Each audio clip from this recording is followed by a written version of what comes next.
નમસ્કાર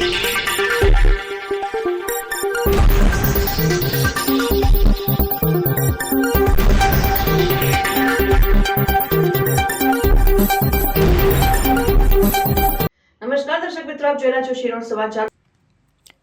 ડભોઈ તાલુકાના કુંવરવાડા નજીકથી બ્રેઝા ગાડીમાં લઈ જવાતા વિદેશી દારૂનો જથ્થો લોકલ ક્રાઇમ બ્રાન્ચ પોલીસના જવાનો દ્વારા ઝડપી પાડી ₹7,61,160નો મુદ્દામાલ કબજે કરી કાયદેસરની કાર્યવાહી હાથ ધરી સાથે ભાગી છૂટેલા કાર ચાલક સામે ગુનો દાખલ કરી તેની શોધખોળ માટે ચક્રો ગતિમાન કર્યા। ડભોઈ વિસ્તારમાં પેટ્રોલિંગ પર રહેલ એલસીબી પોલીસ જવાનોને પાક્કી બાતમી મળી હતી કે એક સફેદ રંગની બ્રેઝા ગાડી કે જેમાં વિદેશી દારૂનો જથ્થો હોય વાઘોડિયા તાલુકાના મઢેલી તરફથી કુંવરવાડા રહી ડભોઈથી વડોદરા તરફ જવાની છે। જે આધારે કુંવરવાડા ગામની સીમમાં મુખ્ય રોડ પર લોકલ ક્રાઇમ બ્રાન્ચના પોલીસ જવાન હરિશ્ચંદ્રસિંહ જયપાલસિંહ દ્વારા વોચ રાખી બાતમી આધારની ગાડી આવતા તેને રોકવા જતા કારનો ચાલક અંધારાનો લાભ લઈ ભાગી છૂટ્યો હતો। કારમાં તપાસ કરતા વિદેશી દારૂનો જથ્થો કુલ બોટલ નંગ 2506 કિંમત ₹2,61,160 અને કાર કિંમત ₹5 લાખ મળી કુલ ₹7,61,160નો મુદ્દામાલ કબજે કરી કાયદેસરની કાર્યવાહી હાથ ધરી હતી। જ્યારે ભાગી છૂટેલા કાર ચાલકને શોધી કાઢવા ચક્રો ગતિમાન કર્યા હતા।